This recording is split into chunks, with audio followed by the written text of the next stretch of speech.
नमस्ते बच्चों। आज हम बात करेंगे बाल विकास के बारे में। बाल विकास read level 1, 2, second grade, first grade सभी का कॉमन टॉपिक है। यानी कि बाल विकास साइकोलॉजी का इम्पोर्टेंट पार्ट है। अगर आपने बाल विकास को समझ लिया, इसका मतलब यह है कि आपकी साइकोलॉजी 50% आपको समझ में आ गई है। रीट का रिजल्ट रीट का एग्जाम आने वाला है जनवरी के अंदर, तो मैंने उसी पर्पज से इसमें सिर्फ वही क्वेश्चन डाले हैं जो डायरेक्ट एग्जाम में सीधे पूछे जाते हैं। क्योंकि वैसे तो बाल विकास बहुत बड़ा है, लेकिन इतना बड़ा पढ़ने का अपने पास में अब टाइम नहीं है।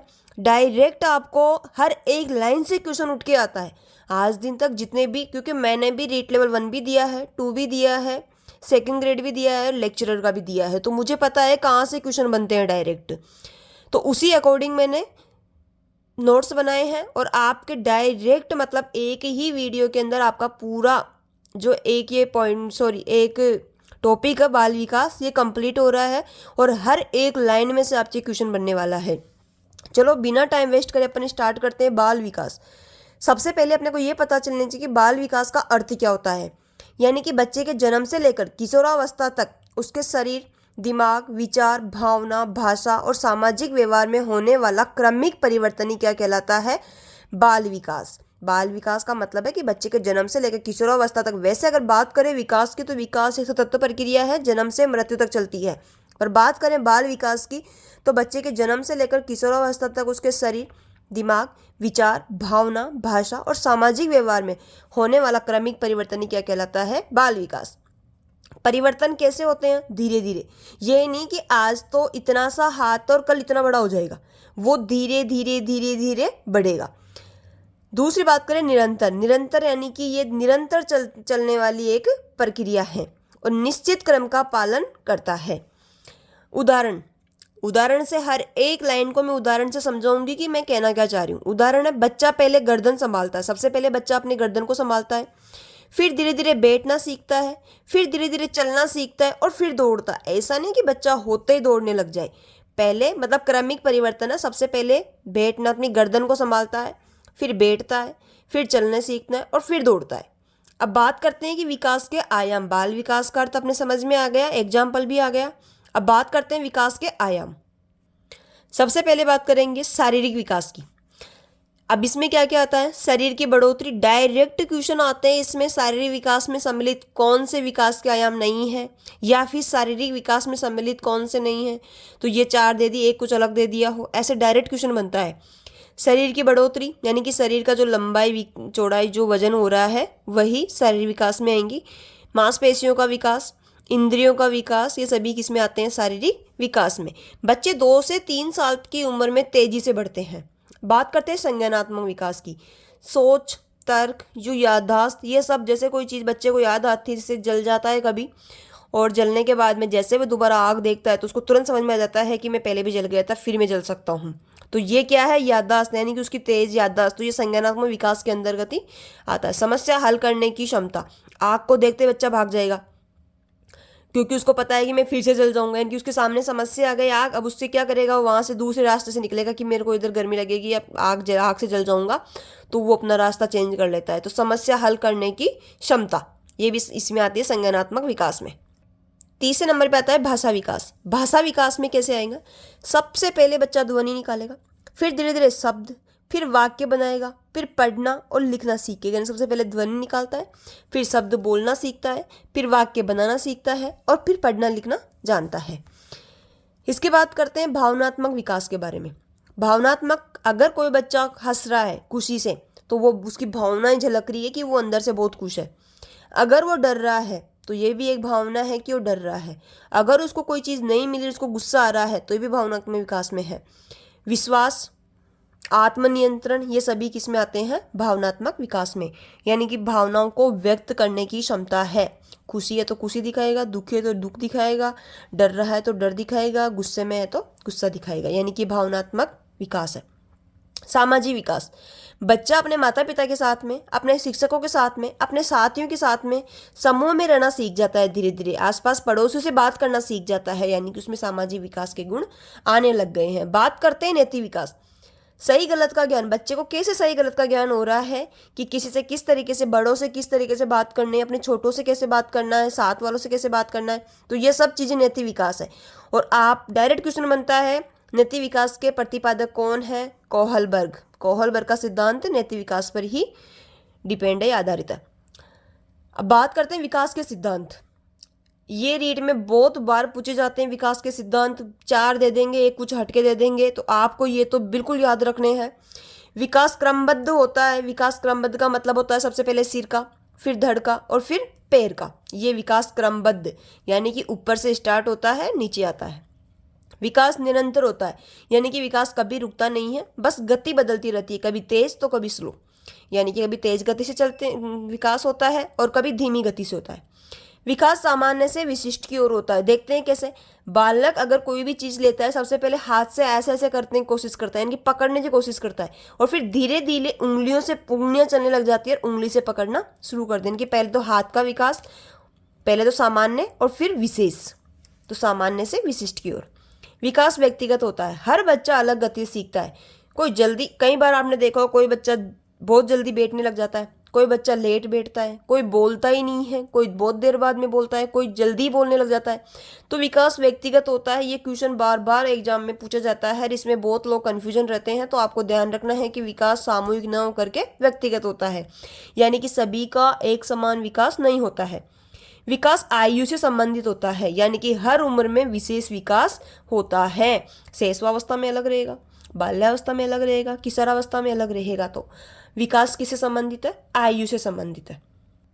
अब सबसे इंपॉर्टेंट, बाल विकास को प्रभावित करने वाले कारक, यानी कि विकास को प्रभावित करने वाले, बाल विकास को प्रभावित करने वाले कारक कौन कौन से हैं, उसके बारे में अपन चर्चा करेंगे। सबसे पहले आनुवांशिकता। आनुवांशिकता माता पिता से मिले गुण। आपने देखा होगा कि जो बड़े बड़े बहुत बड़े गुंडे होते हैं, उनके बच्चे भी धीरे धीरे गुंडे ही बनते हैं। ऐसा नहीं कि उनके माँ बाप तो बहुत ही ज़्यादा गुंडे हैं और वो सज्जन बन जाए, या फिर ऐसा भी नहीं कि माता पिता बहुत सज्जन रहे और बेटा गुंडा बन जाए। तो आनुवांशिकता से ही माता पिता को, मतलब बच्चों को गुण मिलते हैं।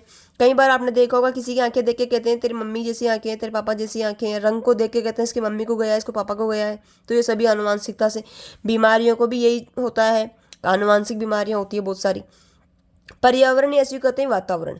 माता पिता का व्यवहार कैसा है, वो कैसे सज्जन है या बुरे हैं, तो उसका भी बच्चे के ऊपर पूरा पूरा इफेक्ट पड़ता है। परिवार का माहौल, स्कूल का वातावरण, मित्र समूह, सबका फर्क पड़ता है। पोषण। कुपोषित बच्चे का शारीरिक और मानसिक विकास धीमा होता है। अगर आप बच्चे को बचपन से ही ऐसी चीज़ें दे रहे हो जो उसके विकास में बाधक बना रही है या बाधक डाल रही है, तो उससे बच्चे का सर्वांगीण विकास नहीं हो सकता है। यानी कि पोषण भी इम्पोर्टेंट है। बच्चे बालक को आप किस तरीके का खाना दे रहे हैं या किस तरीके का उसको भोजन दे रहे हैं, उसकी डाइट में क्या है, उससे भी उसका इफेक्ट पड़ता है विकास के ऊपर। बात करते हैं स्वास्थ्य। स्वस्थ बच्चों का सीखना तेज होता है, यानी कि जो बच्चा स्वस्थ है वो जल्दी जल्दी सीखेगा, और जो बच्चा बीमार रहता है स्टार्टिंग से वो धीरे धीरे सीखेगा, तो इसका भी इफेक्ट पड़ता है। बात करते हैं सामाजिक आर्थिक स्थिति।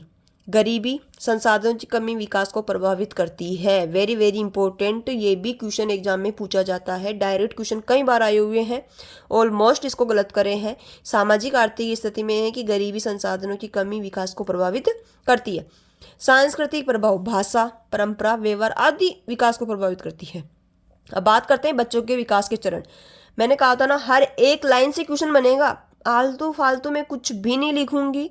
मैंने सिर्फ और सिर्फ लास्ट टाइम चल रहा है क्विक रिवीजन के थ्रू आपका मैं बता रही हूँ। आपके पूरा सिलेबस में इसी तरीके से करवाऊंगी, बिल्कुल short and sweet direct question बनेगा। फालतू कुछ भी पढ़ने की जरूरत नहीं है, हर एक लाइन आपको एक क्वेश्चन देगी। बच्चों के विकास के चरण, 0 से 2 वर्ष शैशवावस्था। इसमें क्या होता है, इंद्रियों का विकास होता है। डायरेक्ट क्वेश्चन बनेगा, इंद्रियों का विकास, चलना शुरू, पहली भाषा ध्वनि माँ से लगाओ, या एक तेज भाषा विकास इसका डाल देगा इसके अंदर, और यही गलत हो जाएगा। तो ये भी है।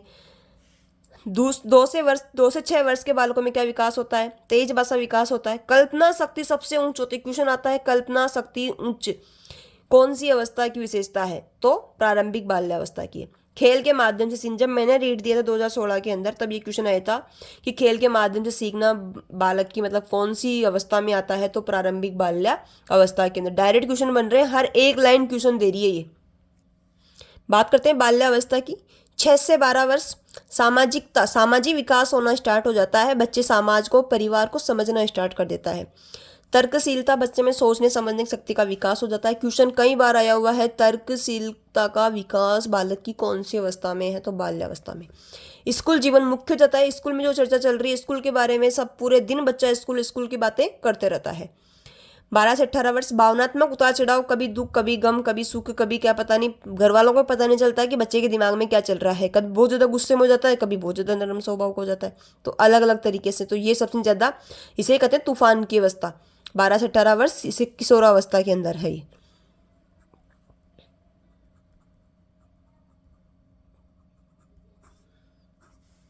पहचान निर्माण, इसमें बालक पहचानने लग जाता है और मित्रों का प्रभाव इसमें बहुत ज़्यादा बढ़ जाता है।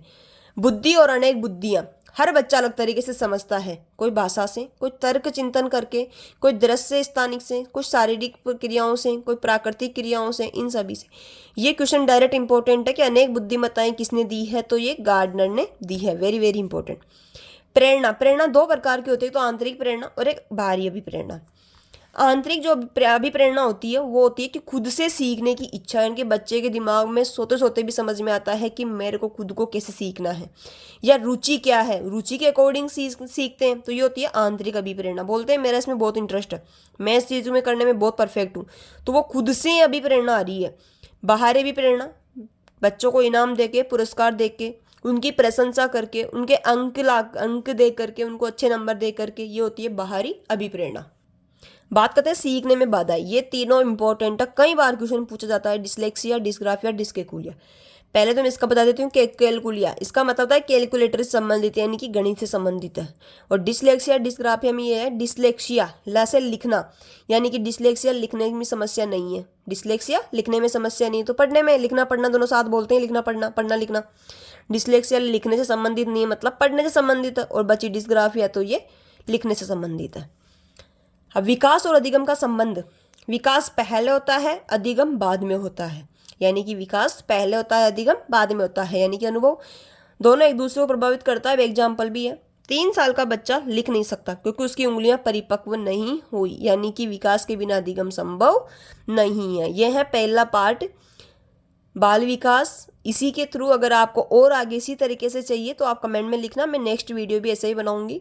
15 से 20 दिन में आपका पूरा साइकोलॉजी का कोर्स मैं आराम से करवा दूंगी, आप चाहे रीट लेवल 1 में रहे चाहे रीट लेवल 2 में रहे। Thank you.